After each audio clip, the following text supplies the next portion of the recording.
देखो विश्वास में कितना बड़ा धोखा हो सकता है। श्री जयदेव जी बहुत बड़े महापुरुष हुए, संत हुए हैं। उनको एक भगत ने बुलाया तो उस समय स्वर्ण की असरफियां चलती थी, तो कई स्वर्ण की, उन्होंने कहा हमें जरूरत नहीं, ले लो महाराज। तो श्रद्धा कारण उन्होंने अपने अचले में बांध लिया, चलो संत सेवा हो जाएगी किसी। 4 लोग मिले, दंडवत किए। पहली दृष्टि में देखा कि ये एक होता है श्रद्धा से दंडवत करना और एक होता है प्रलोभन से दंडवत करना। प्रलोभन वाली दंडवत में अलग ही होता है, श्रद्धा वाली में अलग होता है, वो पहचान होती है संतों की। उन्होंने देख लिया कि अच्छा हमारे पास असरफियां इनके लिए दंडवत कर रहे हैं और जंगल का रास्ता था, तो रुक गए। उन्होंने कहा सुनो भाई, तुम्हें असरफियां चाहिए ना, फालतू नाटक करने की जरूरत नहीं है, ले लो असरफियां, हमको इनसे कोई मतलब नहीं। वो दुष्ट, उन्होंने सोचा बहुत प्रवीण आदमी, असरफियां क्यों दे दिया, इसका मतलब असरफियां अभी दे दिया और आगे ये रिपोर्ट करके हमको फंसाएगा। तो सोचे देखो दुष्ट आदमी दुष्टता है। तो उन चारों ने विचार किया कि ये हमको फंसा ना पाए, इसलिए इसको पहले हम असरफी दे दी और उन चारों ने हाथ पैर काट के कुएं में डाल दिए। असरफी दे दी, तुम्हें असरफी मिल गई थी, लौट जाओ तुम। लेकिन उन्होंने कहा ये बहुत प्रवीण है, ये हमारे फंसाने की, दुष्ट आदमी दुष्टता का ही चिंतन करता है और सीधे सरल आदमी संत महात्मा दोनों, उनके हाथ पैर काट के कुएं में डाल दिए। अब वो भगवान के भक्त थे, जय जगन्नाथ जय जगन्नाथ भगवान का स्मरण कर रहे थे। तो एक राजा निकला वहां से अपने सैनिक, तो आवाज सुनाई दी, तो कुएं में गया। जब उनको निकाला तो वो तो जान गए, अरे तो जयदेव जी है। अपने राजमहल में ले गए, बड़ी औषधियों का लेप किया। अब जयदेव जी से पूछा कि भगवान की प्राप्ति का सहज उपाय क्या है, तो उनका संत सेवा। यदि रोज संत सेवा हो, भगवान नाम कीर्तन हो, संतों की जूठन खाने को मिले, संत जय जयकार करे, तो निश्चित भगवान प्रसन्न हो जाते हैं। तो उन्होंने संत सेवा की।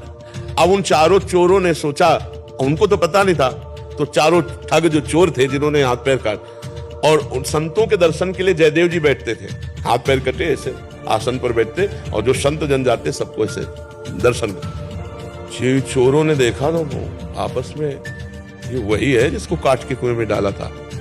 अब जयदेव जी ने देखा कि ये वही है जिन्होंने काट, तो जयदेव जी ने राजा को बुलाया और कहा ये 4 लोग मेरे बड़े पूज्य और पहचान के संत हैं, ये जितना जो कुछ मांगे उतना इनको दे देना। और उनके तो होश खराब थे चोरों के कि पता नहीं राजा से क्या कह के हमको दंड दे। राजा गए, प्रणाम किया, खवाया पिया और कहा महाराज खजाने के पास ले गए, आप जितना चाहो ले जाओ। तो ठग ही थे, गठरी बांधी। तो राजा ने सोचा कि संत तो ऐसे नहीं होते, और महाराज कह रहे हैं, गुरुदेव कह रहे हैं कि ये संत है, तो हमको दोष भी दृष्टि नहीं देनी। अब वो बड़ी बड़ी गठरी बांध लिए चारों रत्न और असरफियों की। तो उनका महाराज आप लाद के ले जाओगे तो अच्छा नहीं लगेगा, हमारे आदमी ले जाएंगे, आप जहां कहोगे वहां पहुंचा देंगे। तो राज सैनिक, रास्ते में राज सैनिकों ने पूछा कि आज तक ऐसा सम्मान हमारे गुरुदेव ने किसी संत का नहीं कराया जैसा तुम्हारा करवाया, क्या तुम खास हो? तो उस दुष्ट स्वभाव के थे, तो उन्होंने कहा तुम्हारे गुरुदेव जो है ना वो पाप कर्म किए थे, इसीलिए उनके हाथ पैर कटवा दिए गए थे। मतलब बिल्कुल झूठ बोलते, जो ही इतना झूठ बोले फिर धरती फटी और सब आ गए, क्योंकि अब नहीं सह सकते थे। इस इतना दंड देने के योग्य अपराधी को भी सम्मान दिलाया हाथ पैर कटने के बाद भी, और फिर वो उनके प्रति दोष दर्शन उनका। तो जो दुष्ट होते हैं वो आखिरी श्वास तक दुष्टता करते हैं, उन पर विश्वास नहीं करना चाहिए। जैसे जयदेव जी के साथ हुआ ना, ऐसे ही कोई भी हो, अगर दुष्टों के साथ विश्वास किया जाए तो विश्वासघात ही करेंगे, वो आपकी हानि ही करेंगे। इसलिए संशय करना चाहिए। कोई भी व्यवहार संसार में करो उसमें संशय रख के करो, और परमार्थ में कोई कार्य करो तो विश्वास रख के करो।